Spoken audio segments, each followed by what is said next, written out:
I'm going to have to end up arguing for the pro-Labour coalition position. Just because neither of you are going to touch it with a fucking basketball, like, you know what I mean? You made your bed. You made your bed, Joe.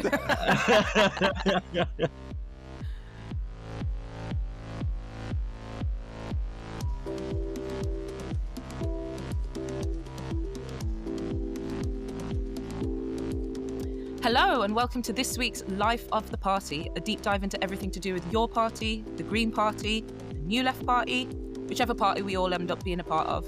I'm your host, Shanice McBean, and I'm here today with my friends and comrades, Joe. Hello. And Jonas. Hello. So this week, Joe is back with an exhilarating and illuminating breakdown of the fallout that has taken place in your party over the past couple of weeks in the run-up to the Your Party conference. So over to you, Joe. Yeah, so there have been more developments over the past couple of weeks with your party. Many of them bad, not many of them good, unfortunately. And yeah, I'm going to give you a bit of a roundup. So the disputes since the 28th of October have basically circled around this organisation called MOU Operations. And MOU Operations was a limited company that was set up at the start of the Your Party founding process to accept money through either donations or any membership launches, any of many membership launches. And it was to act as a bit of a division of powers where you have Corbyn and his team on the one hand controlling the data, and then Zara, or at least people close to Zara, because the directors of this company were Jamie Driscoll, Andrew Feinstein, and Beth Winter. They would control the money. So, you know, when the party initially launched, this was the organisation that collected all the donations. And when Zara launched her membership portal, this was the organisation that collected all the money from that. It's estimated there's about £1.3 million in there, 800,000 of which came from the initial run of donations, and then the extra £500,000 that came from Zara's membership launch. Now, the difficulty around this is that there are some liabilities attached to that second tranche of money. So the money that came from the membership launch. Obviously, some people are requesting refunds. There are legal questions around whether the money was handled properly. And also refunds, if requested through your bank, actually cost more than the original payment because the bank issues a charge. And this is the point of disagreement between Zara and Jeremy's teams, because Zara and Jamie and Beth Winter and Andrew Feinstein have been saying since the start, we want to hand over all of the money that's in the MOU to your party officially. It's all your party money. The money needs to be handed over to your party. People in your party have said, no, we don't want that because we don't want to assume responsibility and the potential legal liabilities around the money that was donated to Zara's membership portal. So they only want to accept the £800,000 worth of donations. And this has caused all sorts of difficulty over the last month. On the 28th of October, there was a threat of legal action put forward by your party against the MOU, which was briefed to The Guardian. The day after this, Jamie Driscoll, Beth Winter and Andrew Feinstein basically resigned from the party and resigned as directors of MOU Operations, saying, you know, we are not founders of your party. We've had no part in the decisions concerning your party since before its creation in July. And we've tried many times to hand everything over to your party, lock, stock and barrel. The day after that, Zara takes over MOU Operations and basically says the same as Driscoll, Winter and Feinstein, makes that same commitment to hand everything over. And over the last few weeks has paid £400,000 to the party in two tranches of £200,000. Obviously, for your party officials, isn't enough. I think this really came to a head on November the 13th, when after the first payment, just as Zara was about to go on Question Time, where she did really well, to be honest, a statement was released to, I think it's fair to say, much ire and disappointment from the membership by the Independent Alliance and Jeremy from your party, which basically criticised Zara for not paying all of the money, deeming the initial payment insufficient, blaming her for not having enough funding for conference, and saying that they were going to pursue the immediate transfer of all money. Why this had to be done in public is not particularly clear. And then the next day, Adnan, one of the Independent Alliance MPs, resigned from the party, citing a culture of persistent infighting, factional competition, and a struggle for power. And also citing, in his words, the deeply troubling way that Muslim men had been spoken about and treated in the party, and said that the party didn't feel open to, in his words, socially conservative yet economic left-leaning people. That's kind of where we're at with the persistent and seemingly unstoppable infighting. Moving ahead to conference, which, as we're recording this on Friday the 21st, will be in 1 week. People have been sortitioned. So, the sortition invites have gone out. And if you haven't been chosen by now, you're not going. Sadly, I am the odd one out on this podcast because I have not been sortitioned.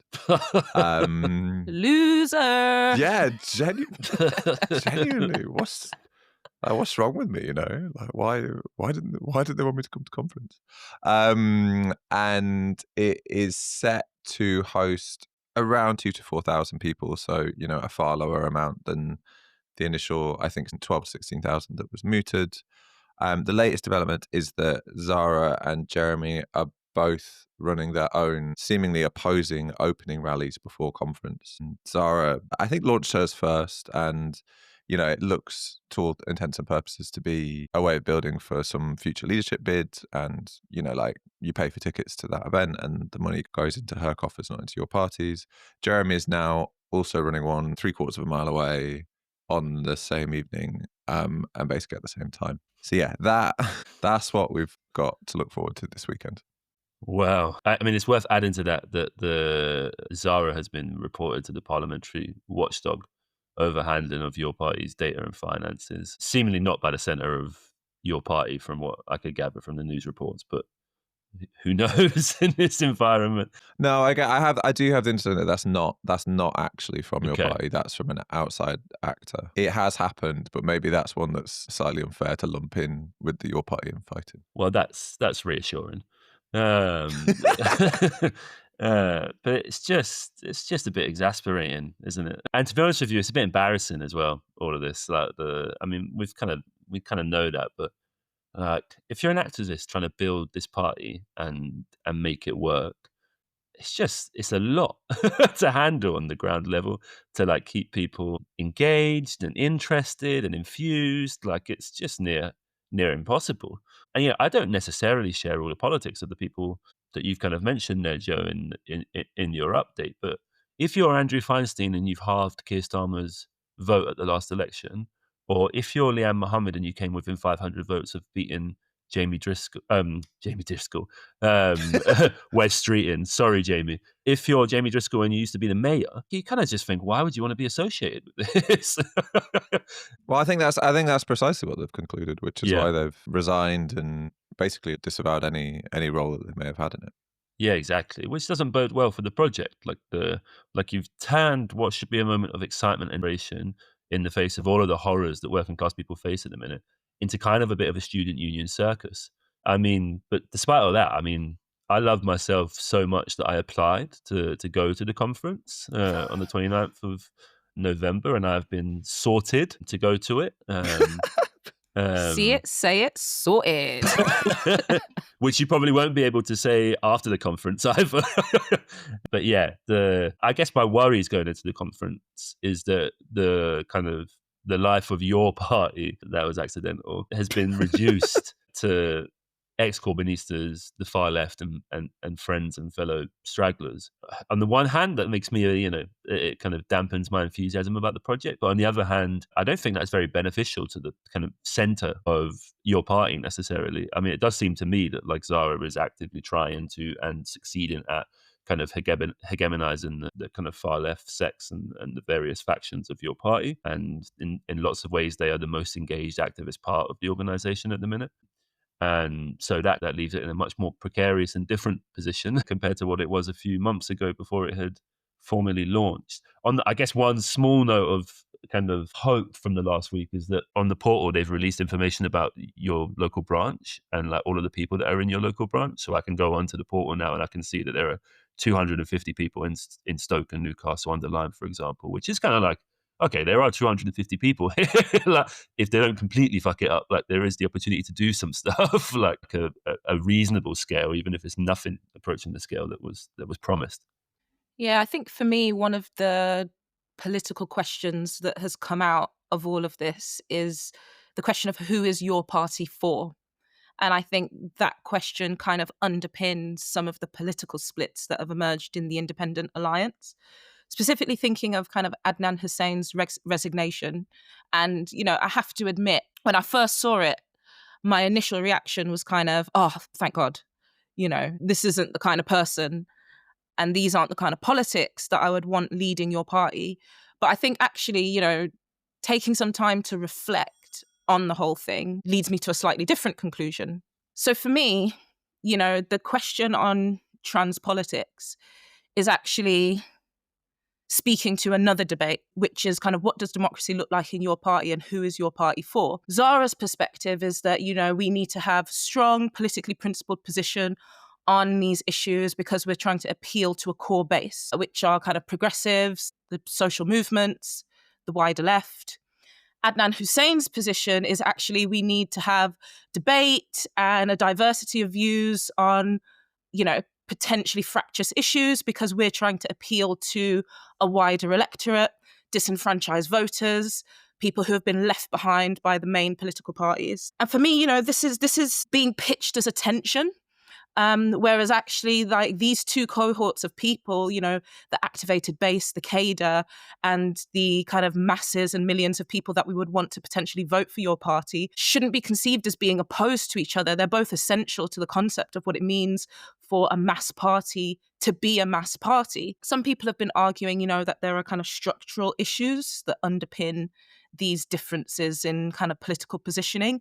The left doesn't have the political organization and the political culture to be able to hold these debates and kind of hash them out meaningfully. But I also think there's kind of maybe something else playing out alongside that, which does trouble me a bit, which is the kind of flattening of Muslim identity that has been the undercurrent to some of these debates.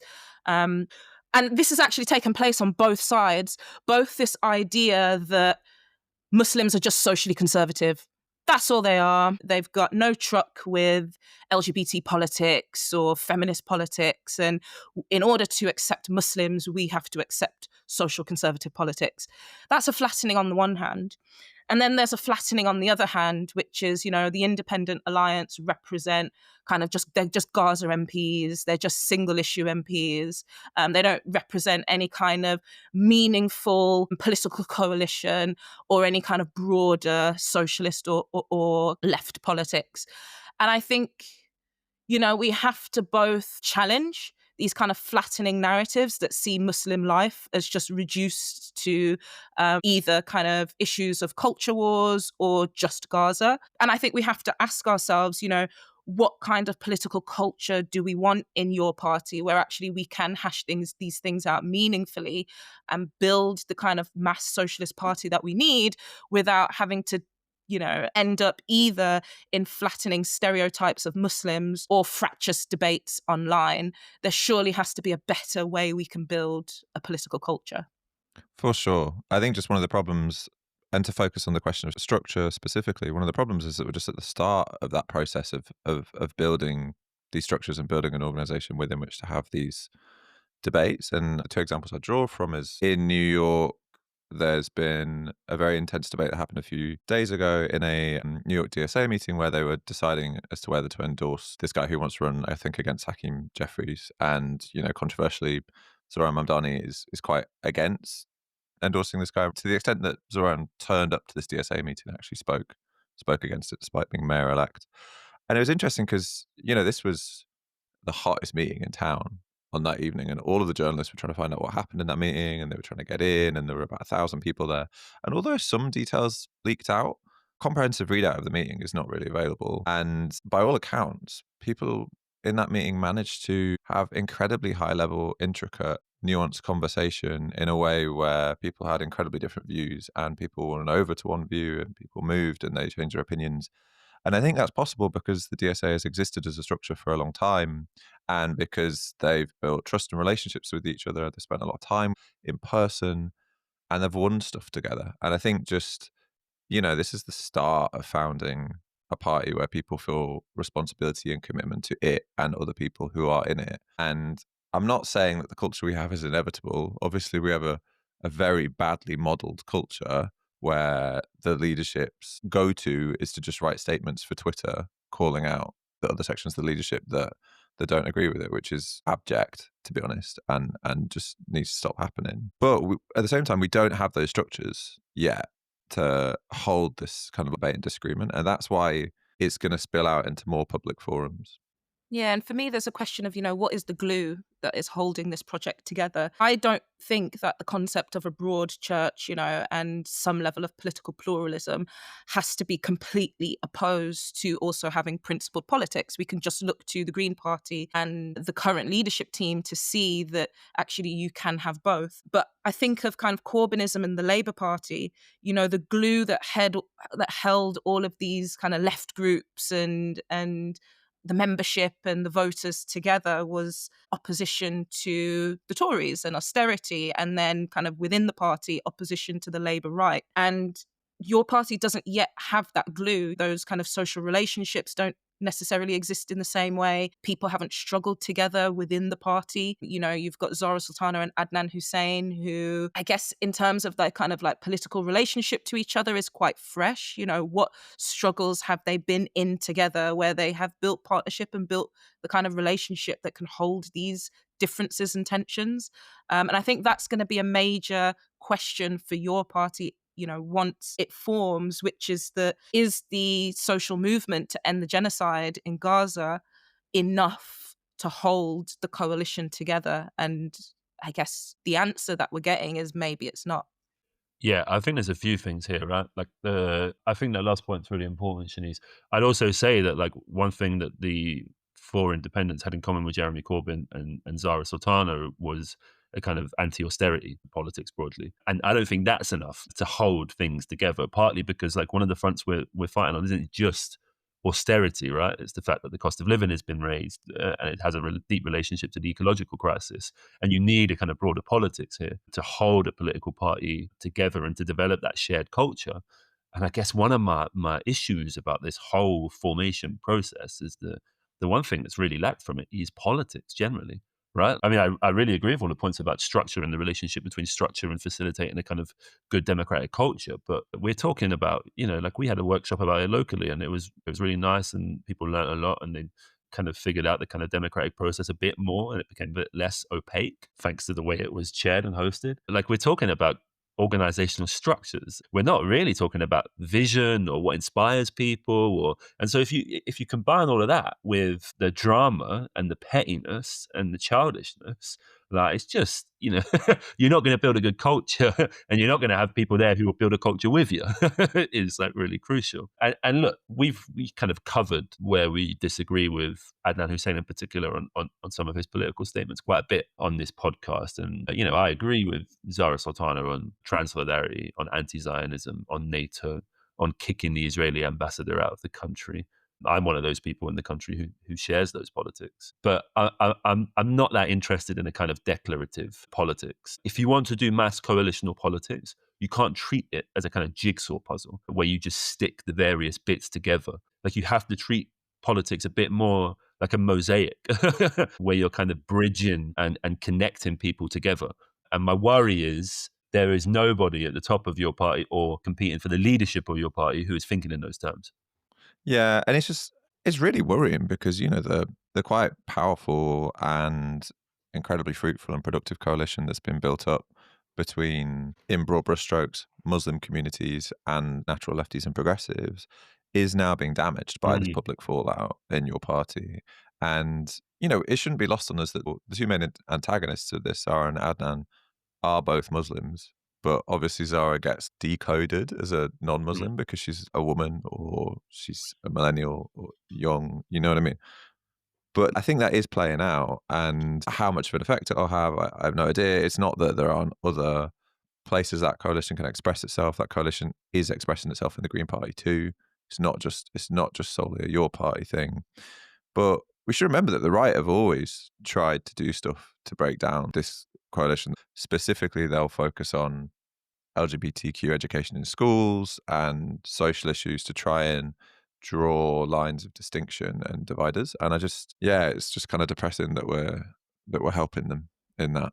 Yeah, 100%. I think there's something else for me here, which goes back to something that Jonas said about vision and actually is broader than your party.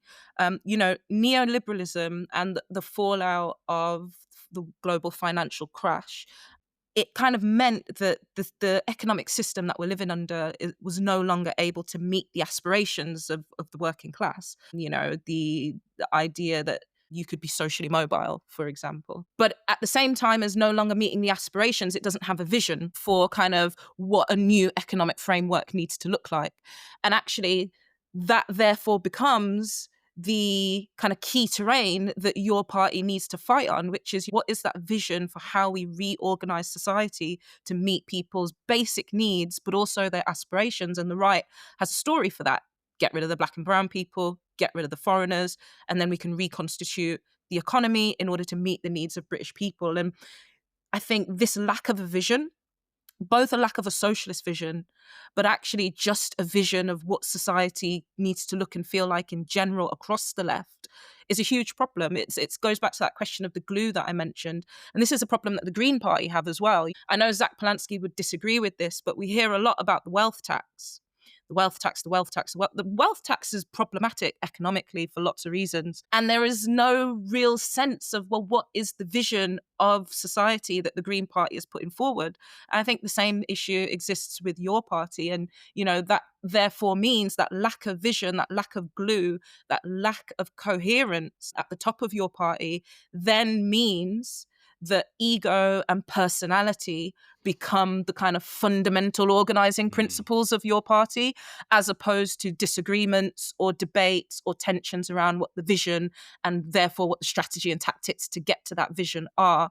So I think that question is a huge one. Like, what does society need to look like in order for it to be better for people? I think that I agree with that, but I think the only way in which I defend both the projects at the moment is just on the basis of timeline. In that, you know, your party has ended up in a very, very procedural moment where everyone's thinking about democracy and how it's structured and stuff. Basically, because number one, we're at the start of founding the party, but number two, there's very little trust that it will end up being democratic and the members will be able to express themselves through it. And I think we and also a lot of other people just see that as a precondition to it being a socialist party with the kind of vision that we want. I'd be really sad if this ended up being the culture of the party forever and there's this much time spent on kind of rule changes and the constitution and the structure forever. But I just kind of think there won't be. I think this is an opening phase.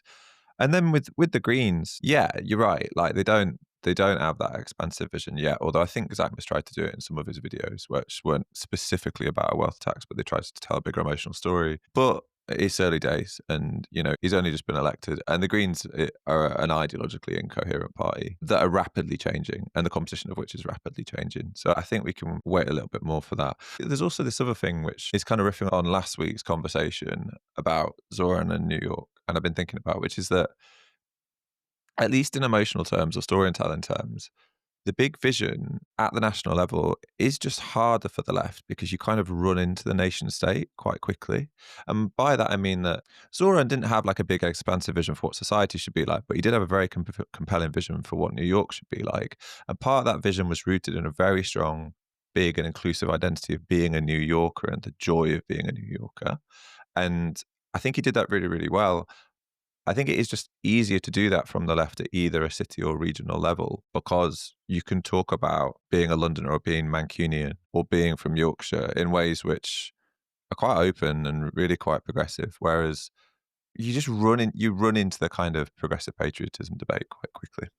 Not if you're just like bun capitalism. And that's the problem, right? Actually, like your party and the Green Party, the answer is to bun off capitalism. Like it's to be anti-capitalist, it's to have a socialist horizon. But there are reasons why the Green Party can't do that because of its kind of historical connections to the current economic system and how that plays out in terms of its kind of outward political expression. And your party can't do that because most of the Independent Alliance are capitalists and aren't socialists. So neither party is able to actually provide that very basic vision of actually the problem is capitalism and we need a socialist horizon. If that's the vision we're talking about, then fine, I agree with you. Although I think both parties could easily get there. I think I'm talking about something more. I'm talking about a compelling story that resonates with people, that brings in emotion, a sense of place and a sense of meaning and being, which I don't think just being anti-capitalist necessarily brings you at all. And I think that's the place I get stuck with regards to national projects. I think there's a kind of thing here as well that despite the kind of rhetoric you get from people at the top of your party and from the Greens, that these parties are more than just electoral projects. That's our kind of hopes and ambitions. But as they are currently constituted, or as people at the top want them to be constituted in the case of your party, the intention is a kind of electoral project, and the Greens is an electoral project. And to be electoral projects, you do just have to deal with the fact that you want to govern the state as it is. You may want to change the state radically, but you have to deal with the fact that the state is what it is. And even if we had a politics at a local level that was captivating and radical, you would still face the fact that municipalities in this country are on the brink of bankruptcy, lots of them massively constrained in their ability to raise money, very little fiscal powers, and that constrains your capacity to develop a political vision. And I think there's a kind of sidebar question here of like, actually, in lots of ways, Zoran's program isn't that radical. I think it's great. Like if I was in New York, I'd be a DSA member and I'd be campaigning enthusiastically for Zoran. But in the grand schemes of left histories, it isn't that radical. And so we go back to that question of how do you figure a relationship between the ambition you want and what you're able to pull off in the here and now. I will just say one thing, which is that, I'm going to conference, and like an idiot, I decided that I was going to go to a gig on the Friday night before in London. So I have to travel down from London to Liverpool. I'm excited for the gig though. But the prospect of that journey makes me a little bit trepidatious. But there is quite a high chance that unless Carrie Murphy completely stitches this conference up, that all of the democratic policy will pass. Anyone who's been to a regional assembly, for example, will see that all of the democratic policies proposed by things like the Socialist Unity platform or the Democratic Socialists are incredibly popular. So it is worth just saying that as a kind of caveat, that the prospects for a kind of different culture aren't completely remote, but let's see what happens.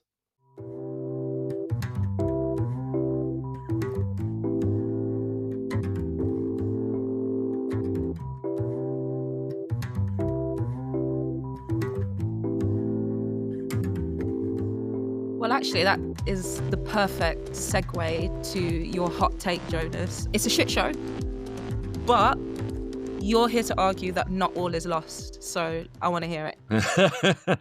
Well, our first section today was the stick, and I'm about to give you the carrot. I volunteered myself for this, and in the words of comedian and battle rapper Monquay, I'm this week's sacrificial lamb. And so I'm going to be arguing that not all is lost with your party or the kind of broader prospects of a genuinely mass socialist party in this country. And I'm not just saying this to G you all up. There is actually a part of me that thinks what I'm about to argue is right.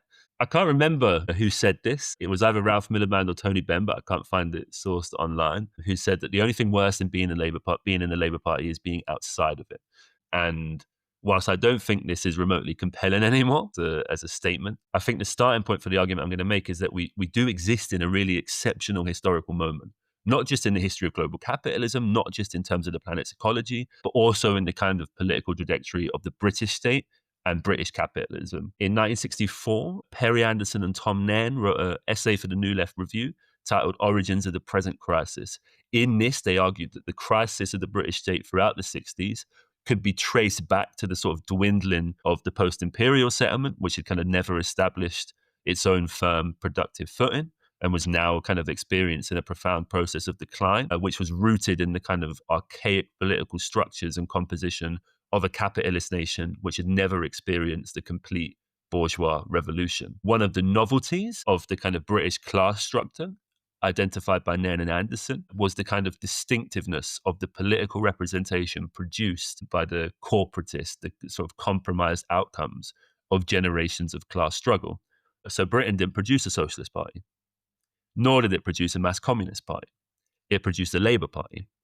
The sort of dominant form of working class politics in the 20th century was not characterized by a meaningful alternative to capitalism, but by the representation of a particular interest and status within the body of the British capitalist formation on the part of a section of British workers. Now, I think there are some problems with this thesis. Yeah, for starters, it kind of understates to what extent Britain was a relatively successful capitalist power after the Second World War. It elides how race, empire, and gender were central to the constitution of who could be conventionally represented within the class structure of the country. But crucially for me, as the historian Ellen Maxins Wood has argued, rather than a mark of Britain's political underdevelopment as a capitalist power, the incorporation of this thing called labour represented the kind of advanced stature of the capitalist state's ability to incorporate popular interests which might otherwise be more radically oppositional. So it's a counterintuitive argument when you think about the structures of British capitalism today. But actually, British capitalism has been one of the most successful forms for incorporation working class struggle in its history. Now, the left in this country, operating under a first past the post electoral system, which has reinforced time and again Labour's dominance over working class politics, has had to live with this reality. The Communist Party of Great Britain, formed out of the kind of ashes of the First World War, was an organisation that never reached anywhere near the heights of sister organisations across the continent. You think about the French Communist Party, you think about the Italian Communist Party. And until the late 1920s, when they were eventually proscribed by the Labour Party, they ran their candidates, their MPs, people such as Shaperji Saklavala, on Labour Party tickets. Despite the great unrest before the First World War, the rebellion right after it, the 1926 general strike, the wave of industrial, feminist and anti-racist rebellions which struck Britain throughout the 60s and 70s, many years of which Labour were in power, electoral breakthroughs to its left have been incredibly rare. In fact, by the 80s, early 80s, anti-capitalists, radical feminists, black power activists, revolutionary socialists were returning to Labour to support Bennism. But noticeably, and I think we should take the meaning of this seriously today, the most successful left electoral challenges to the establishment in the late 20th century came not from England, not from Wales, not from Scotland, but from Bernadette Devlin McAlliskey and the late Bobby Sands, challenging the kind of British colonial power in the north of Ireland. And then the most noticeable breakthrough between then and 2024 was the election of George Galloway in 2006 under the Respect banner, kind of riding the crescendo of the mass anti-war movement and the legitimacy crisis of late Blairism. Now, this eventually disintegrated under the weight of the project's dependency on a contingent and questionable political figure such as Galloway himself. It's worth bearing that in mind when we think about present day politics. Now, of course, there have been plenty of attempts to break this logjam before last year. The story of failures is much longer than the story of successes.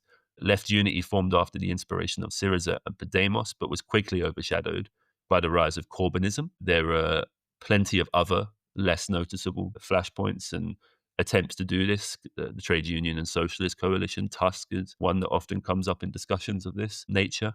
But the moment today I'm trying to argue is order of magnitude different. A Find Out Now poll conducted on the 19th of November had Reform at 32% of the vote and on 387 seats. The Lib Dems second, the Greens third on 66 seats, and the Tories and Labour fifth and seventh on a combined 40 seats.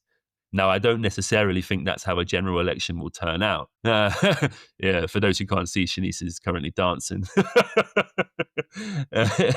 But neoliberalism has torn apart the legitimacy of the governing parties, who have become parties that represent power and elite interests far more than they represent their constituents. Austerity and corruption has sunk their standing.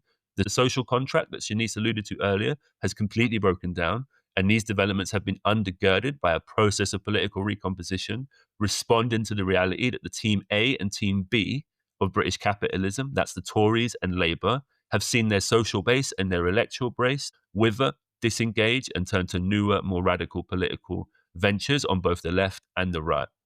So we should take seriously that your party's public shenanigans represent a crisis of leadership. The Galloway reference is important. On the one hand, the left's marginalization within the first past the post system, as Archie Woodrow has argued, has produced a dependency on the quirks and personalities of a couple of left politicians. But on the other hand, the institutions of the left, social movements, trade unions, have repeatedly failed to produce new political leaders, and that's exacerbated this dependency. But the moment of political opening that we live in is a really durable one, because the crisis of the British state and of British capitalism is really durable, and it's unlike anything seen in British politics over the past century. So the drumbeat of our time is a kind of crisis time, and whilst reform dominates politics and Up for a Scrap Zach hegemonizes the English left's electoral scene, if there is a radical socialist left that wants to do mass politics in a meaningful and socialist way over the next few years, it has a better chance than any of its historical predecessors of breaking through. Yeah, there's loads in that. I almost just want to sit with it for a bit, because there's just so much good stuff in there. But I guess I want to ask you a question. Would you say that this is like a fair interpretation of some of the things that you said, which is that Labour was the great assimilator? It was a reaction, a response, a strategy of capital to absorb working class struggle. And actually the death of the Labour Party and actually the Tory Party presents a historic fracture in British capitalism and the British state and its ability to absorb working class struggle. And therefore combine that with kind of the defeat of Corbynism and the exile of the left from the Labour Party entirely. Funnily enough, that defeat and that exile actually creates a historic opportunity for left and socialist realignment outside of the Labour Party, which in a sense was maybe like even the death of working class struggle.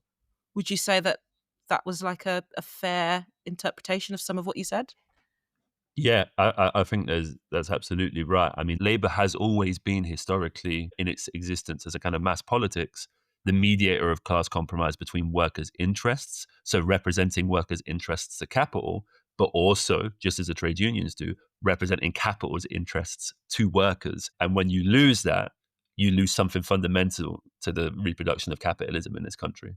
And I guess as well, just one final query as I kind of work through everything that you said is the very fact that the neoliberals and the capitalist class and the main two parties are unable to provide a vision for what getting out of this mess looks like, and therefore have to kind of turn to more managerial approaches to managing the state, whether that's Keir Starmer or Rishi Sunak, that even further cements their decline.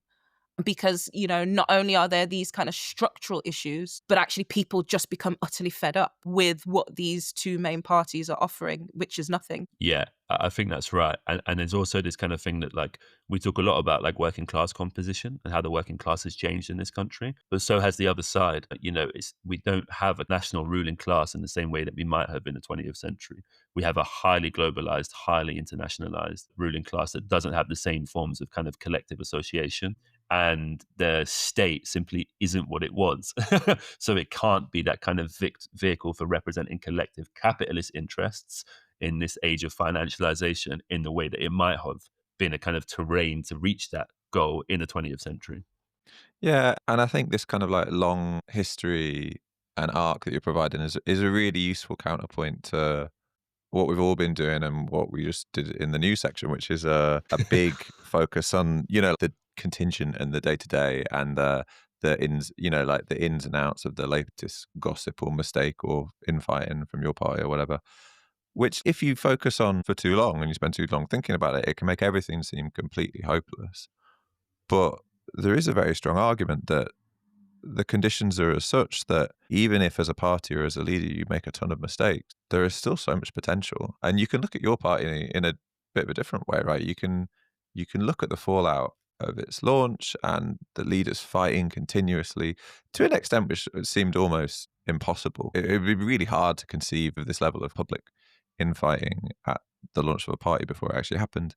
And yet there are still 50,000 members, and yet there are still thousands of people willing to go to its founding conference, despite there being another vehicle, the Green Party, which seems to be a decent home for a lot of those people. In a way, it's kind of remarkable from that vantage point. It's kind of remarkable that so many people still want to be involved and so many people want to go to conference. And, and I think that speaks to precisely what you're talking about, Jonas, which is this like broader crisis and this sense of us being in a moment of incredible realignment and opportunity. And, the Labour Green crossover polls that are starting to come out where you're seeing the Greens at a higher percentage than the Labour Party, that would not have really been conceivable 6 months ago.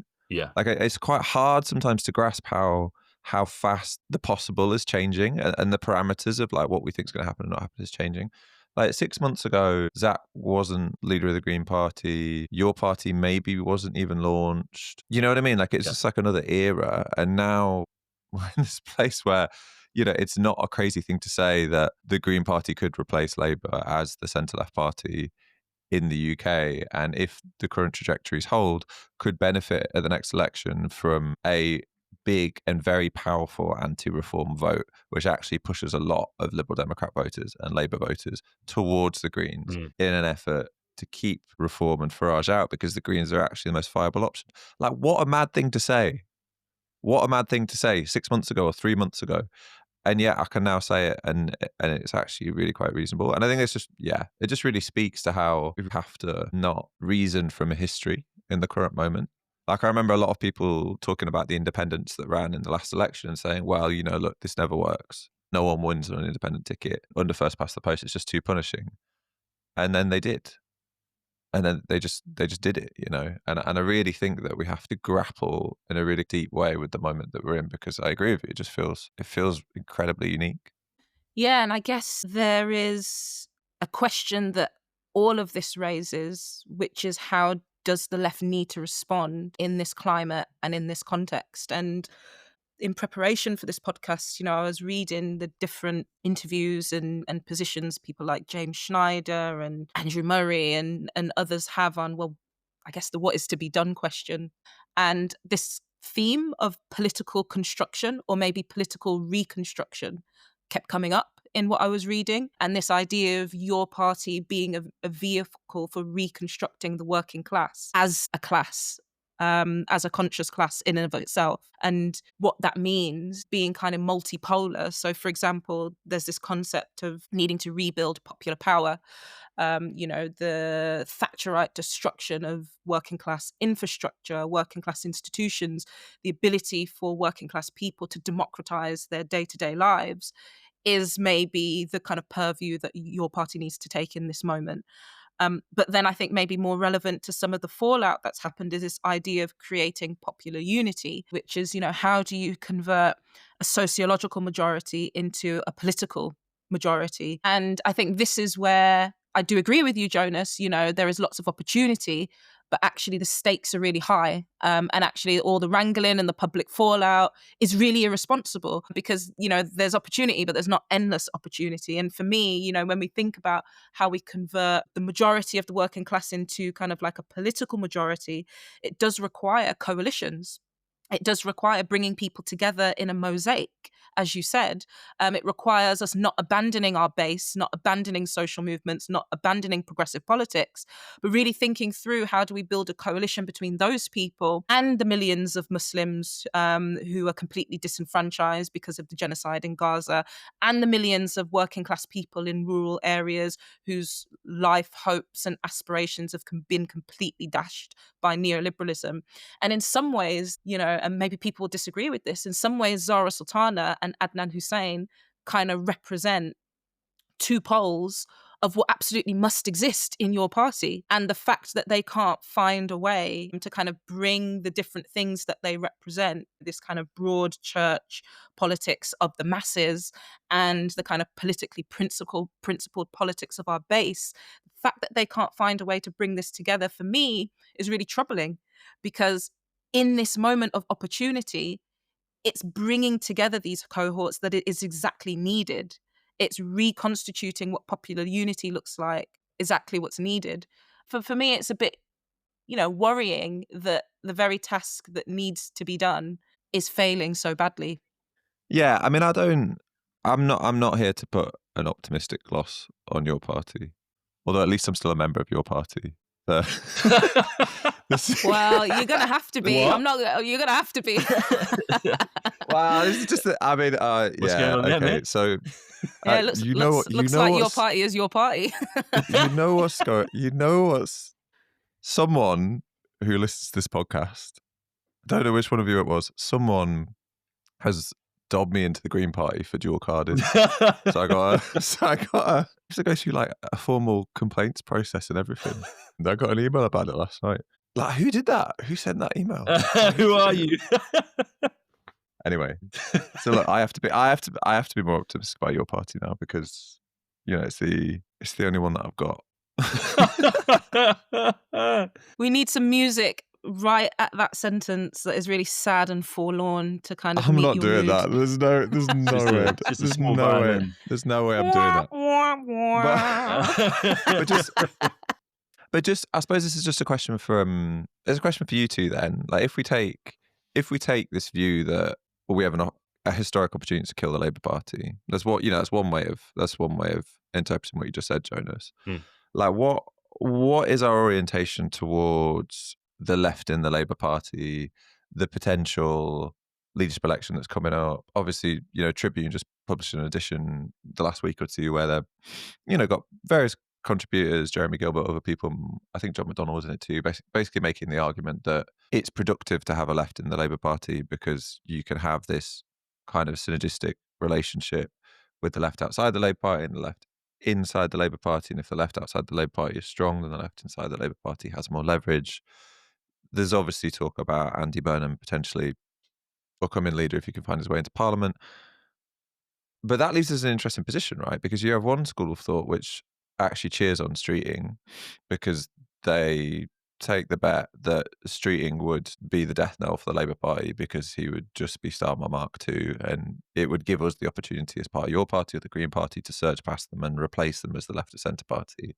And you have another school of thought that says, well, actually, no, a Burnham leadership in the Labour Party would be good because it would be, quote unquote, the best way of stopping reform in some kind of popular front formation where the Greens and your party and the Labour Party have tacit, if not explicit, electoral pacts, or maybe they could even go into government together in some way. I think these are two emerging schools of thought on the left at the moment, vis-a-vis the Labour Party and the Labour left. And yeah, like where are you at? Yeah, there's a lot there. I mean, one thing is to say that we have little idea of how these kind of political ruptures will manifest on the first past the post. It's not a electoral system that's particularly weathered towards these kind of rebellions and revolts. So that's like presents a number of interesting queries and inquiries that we need to think about a bit more carefully. I'm always cautious. Trotsky talked in the 30s about the death agony of capitalism. Lefties in the 70s saw what was happening in Chile and in the Portuguese Revolution and the demise of Franco, and they thought, we're on our way here, lads. Socialism's around the corner. Whilst I think that the kind of confluence of crises that the system faces today and that humanity faces today mean that the kind of time of opening is much longer and the system is under a lot more duress and stress, and that the scope for all sorts to happen is just much wider, particularly than during the 60s and 70s. We also have to be a little bit aware of how capital, political elites, employers seek to remake capitalism and seek to remake a capitalism that can protect itself and revitalize itself and create new forms of domination and exploitation and you name it. That said, I'm not convinced that the Labour Party is going to be one of those harbingers of kind of revitalisation for British capitalism, partly because we cannot underestimate just how devastating the drop in public support for the Labour Party is in this current moment. And I don't envy anybody who has set themselves the task of trying to rescue that. I think there could perhaps be a fundamental question here about the death of the brand, in the same way that we see with the Conservative Party. I mean, just on that, it's not just a drop in support. It's also just an absolute cratering in party loyalty. Yeah. As well. So you know what I mean? It's not just that like people at the moment don't support what they're doing, but they fundamentally see themselves as Labour people, Exactly. as it were. They like identify with the party in some way. Just all of the polls show that's just not happening anymore. And voters and even party members are just incredibly mobile and quite cynical towards these organisations. And those identifications were connected to working class identities, which in and of themselves have reconstituted. And I think that raises for me, a big question about class composition and class constitution and the role that your party plays in kind of bringing the class together.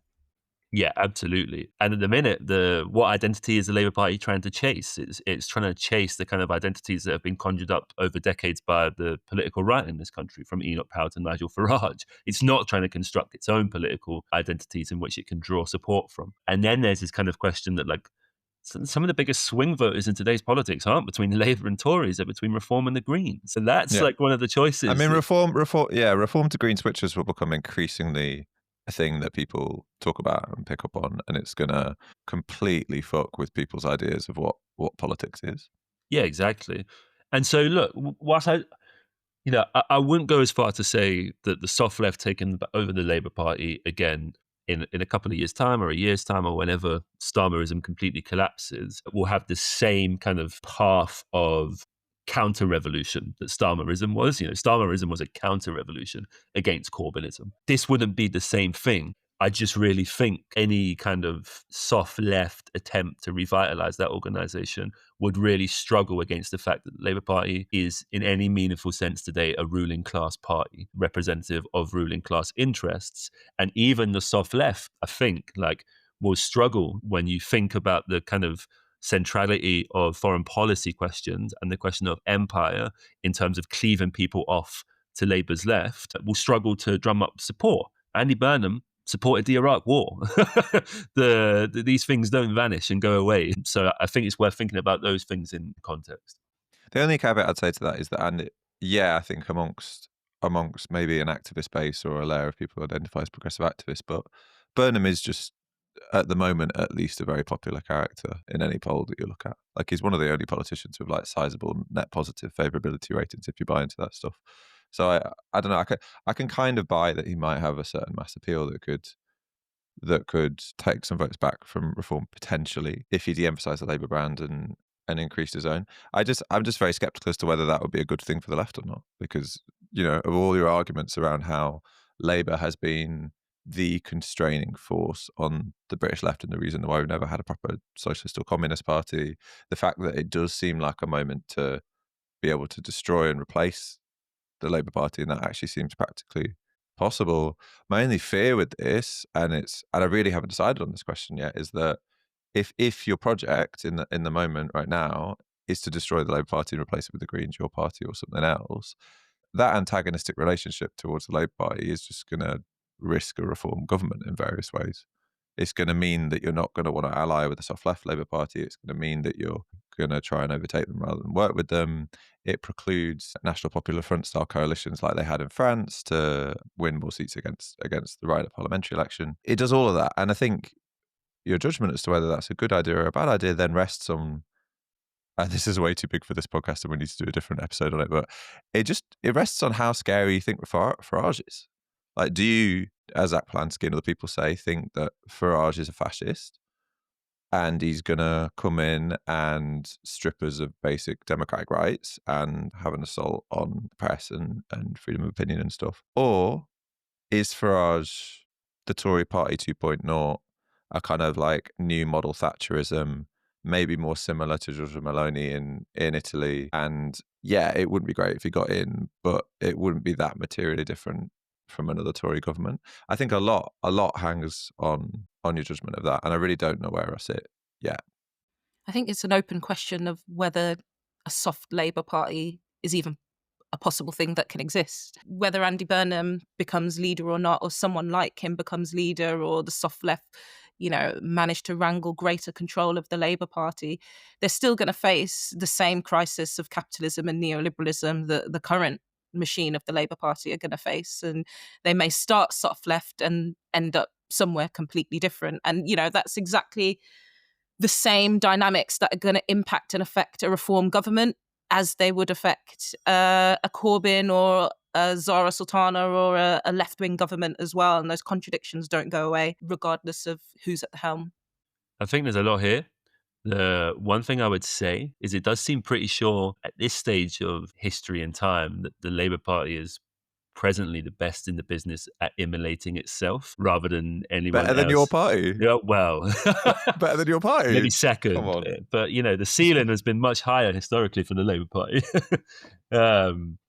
For me, I'd like to boil this down to a very simple thing of Burnham and a kind of liberal left unity project isn't my project. Like, I'm a Marxist, I'm a socialist. That's the kind of politics that I want to build and make majoritarian. But you can't simply just say that, right? Because the reality is that Farage does look set to be the Prime Minister in 2029. Now, we could kind of stress the contingency that we've all stressed in this conversation and that's not guaranteed. I have skepticisms of that based on the spatial spread of Reform's vote relative to the left's vote across the country. But I guess I conceptualize Farage as a kind of power light someone indebted to Enoch Powell as a kind of arch Thatcherite who animates, thrives off, and exists within the center of a far-right ecology. And so he draws from those reservoirs, but he also strengthens those reservoirs. There's an interplay between the street movement and between Farage's kind of brand of hyperleader politics. I am, despite this, really deeply skeptical of the idea that the thing that the left should decide to do is enter into a left liberal alliance that means we would be in alliance with the Labour Party to stop reform in seats like where I live. Because it means that the left would be asking people to hold their nose, essentially, and vote for the Labour Party to keep reform out in a kind of seat like my own, where reform are currently projected to do very, very well. Well, but it depends on that, doesn't it? Because there's just different forms of alliances. Like, to be specific, there's non-aggression pacts in elections where you might run a candidate. The Greens might run a candidate in Stoke, but they'll do zero campaigning, and the word amongst Green activists will be go help the Labour candidate. Then there's more formal alliances where people stand down in different seats, like happened between Reform and Tories in 2019. Then there's the French New Popular Front thing where you actually run under the same banner and the same programme. So you have like the shared banner and a shared programme.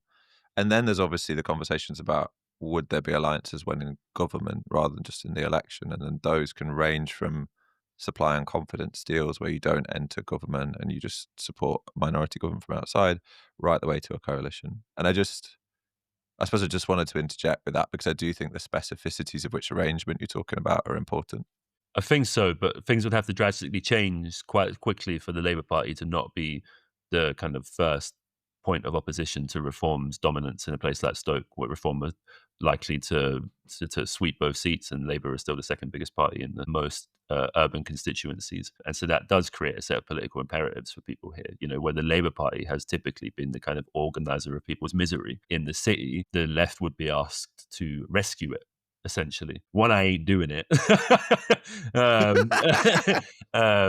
I do just think we have to displace them effectively if we want to take advantage of the kind of story that I've kind of tried to narrate in this episode. I do just think we have to displace them, and I also just think there's a question here about if we have a left liberal alliance and the left liberal alliance is what stops Farage getting in power in 2029, it's not necessarily what's going to stop Faragism. The likelihood in that scenario is that it will exacerbate Faragism because it will have to accept the imperatives of national political power that will be imposed on it much more easily because Zach Polanski will be in alliances with people far to his right and he'll be far more constrained politically.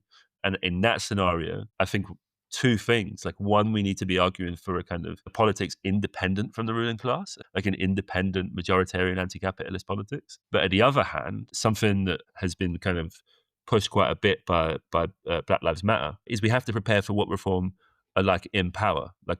We have to prepare at the base, at the grassroots, in terms of networks of power and self-defense, and to fight reform if they get into office. Because simple institutional and electoral politics will not cut it. I mean, I am worried about Farage in power, and I am worried about reform in power. But we need much more than institutional politics to be able to obstruct the revanchist agenda. And I also just end on this. I would feel deeply uncomfortable in a kind of left liberal popular alliance with Labour, because it is Labour that are currently handing Nigel Farage the tools that he will wield in power. When they say we will scrap indefinite leave to remain for 20 years, when they say that we'll strip refugees of their jewellery and assets, they're doing his job. And I just don't think the left should be in bed with those people. Yeah, I really do agree with that. I mean, I am also worried about Farage and reform. The hard right and the history of fascism shows that fascists often hide and mask who they are and go on kind of respectability and credibility campaigns before they then reach power and you see what their true colours are.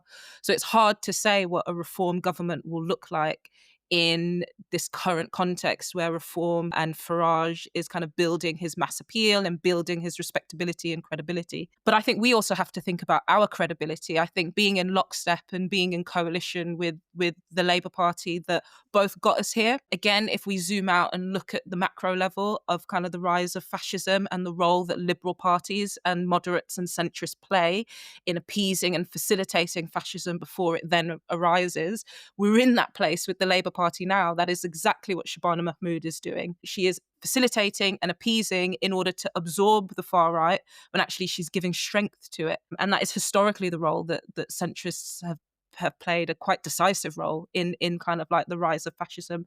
We lose credibility by being in coalition with the people that got us here, and as Jonas said, have immiserated people. Part of the thing that made Corbyn as a personality successful, and part of what makes Zach Polansky successful, is this idea that they're kind of insurgent outsiders. And the minute we become defenders and representatives of the establishment just to keep reform out, we lose credibility. And we have to think of then what the fallout of that will be after 2029. Jonas kind of alluded to, well, you might defeat Farage, but you won't defeat Farageism. But also there will be another election after 2029 as well. And I think we have to think about the project that we're building, both in the Green Party and in your party, as generational, as not just what happens in 2029, but actually what kind of power, what kind of popular unity, what kind of socialist alternatives, our vision are we building kind of for our futures. And we have to think at that scale because we don't have much time. Ecological disaster, war, economic calamity, these are things that are a real threat, not to sound too alarmist, but an actual threat to just human existence at that grand and global scale. And I think we have to think in those terms. Yeah, and I think that's a really good thing to say, because I think that is one of the emerging distinctions actually between a significant number of people in the Greens and a significant number of people in your party. I think there are more people in the Greens who have this urgentist politics that is very focused around the next election, in part because they look like they could do well. I think it's an opportunity thing, but also in part because a certain climate urgentism that informs their politics. And she's written about this, but I'm sure he won't mind me saying that, I've chatted with James Meadway a lot about this, and James is completely on this train. Everything for him is subordinate to the next election, and any talk of base building, generational project planning for the future, he just finds completely absurd. I'll also say that I kind of regret bringing up this question about Labour midway through this podcast, in part because it deserves a whole episode, and we should totally do a whole episode on it. Yeah. But also in part because I'm going to have to end up arguing for the pro-Labour coalition position, just because neither of you are going to touch it with a fucking basketball. Like, you know what I mean? You made your bed. You made your bed, Joe. and I just want to, like, I might be 5% more sympathetic to it than these two, but I'm not there. Like, I'm not there. Guys, Joe really hates the Labour Party too, don't worry. I do, I promise. But I'm a member of the Green Party and your party. I am not still a member of the Labour Party. I've definitively... No one report me to the no one report me to the Labour... No one report me to the Labour Party for being a member, because I'm not. I Joe don't need is so two complaints. pressed. I don't need to go through two complaints processes at once. You know what I mean? I'm busy. Well,